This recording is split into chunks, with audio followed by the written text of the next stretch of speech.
So, how about talking about what the role nature has played in your life is? Yeah, I've noticed you looking around my farm here. We have about 260 acres, 2 lakes, and a lot of beautiful trees.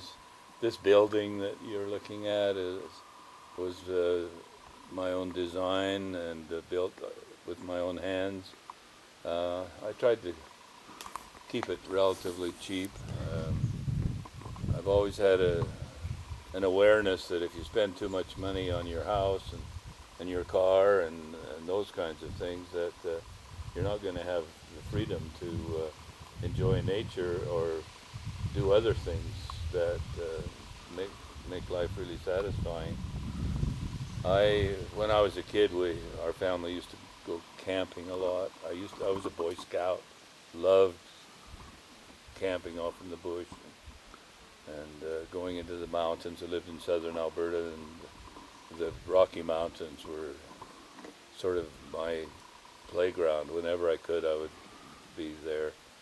When I came to school in Edmonton, I focused pretty hard on studying, but I always wanted to live in the country. I knew that someday I would live in the country. And after I started teaching, we we bought a piece of land, and I advertised among people in the college, in the University of Alberta, uh, if if they wanted to start a community, and I had about 50 people start to show up at meetings to plan this thing. This was probably the fall of '69. Yes, this was the fall of '69. Pretty exciting time. I looked at about 25 different pieces of property. I enlisted several real estate agents, and I wanted it to be close enough to the city that we could still benefit from the things that the city had to offer, including a job at the university, of course. But I really wanted it to be a naturally beautiful place. And I found a piece of 87 acres on the Sturgeon River that was like paradise. I was one of the real estate agents phoned up and said, "We're getting a listing on this property, but I think it might be just exactly what you're looking for." And so we came out and got on his Skidoo. It was New Year's Day in 1970, and he took me down this trail and into this open 15-acre field right on a bend in the Sturgeon River. And as soon as I saw it, I knew it was the place.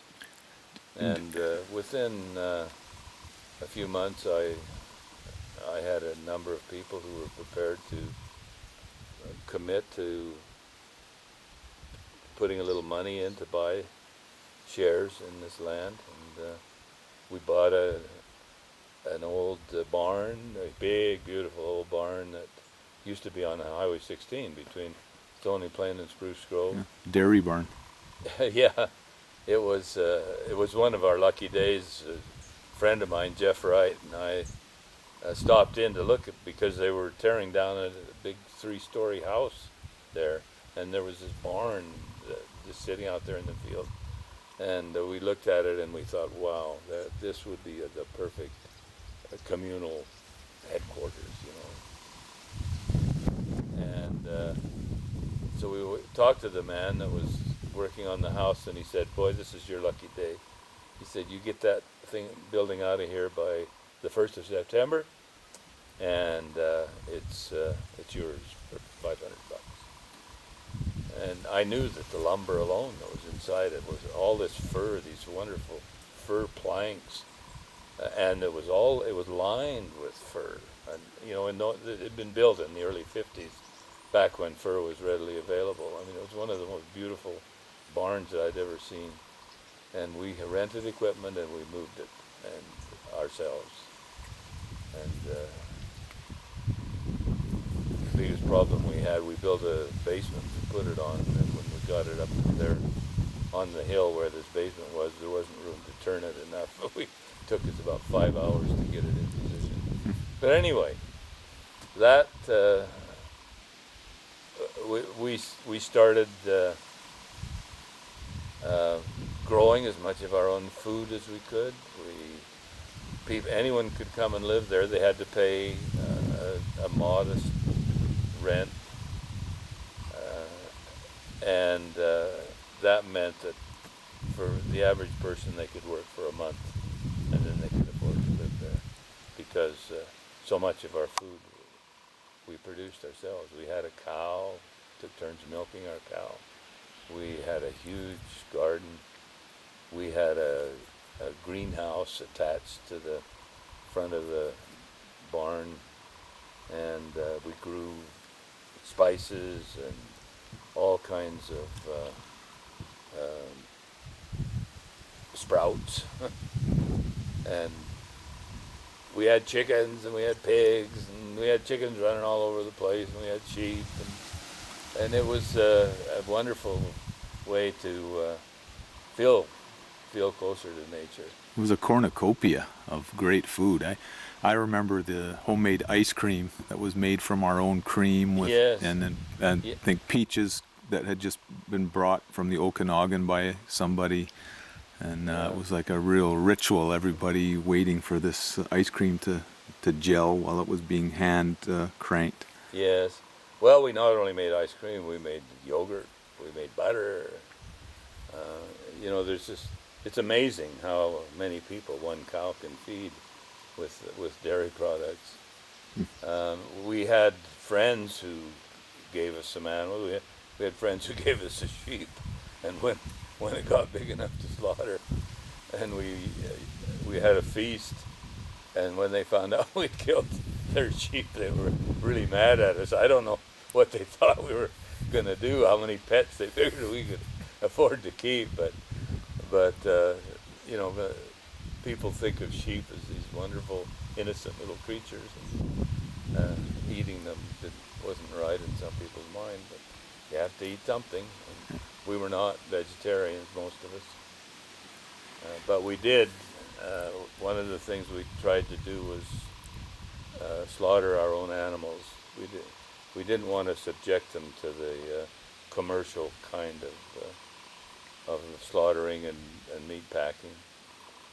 Well, if I could just digress from this grisly subject, I remember when we were living in Edmonton, kind of a nice suburban home. You always told us, or you used to tell me, that you would buy a ranch or a farm by the time I was 14. You kind of promised that to us, and that was actually, I was 10 years old when you bought that land. So that was one of the big breakthroughs in my life, was getting to move out into the country. Yeah.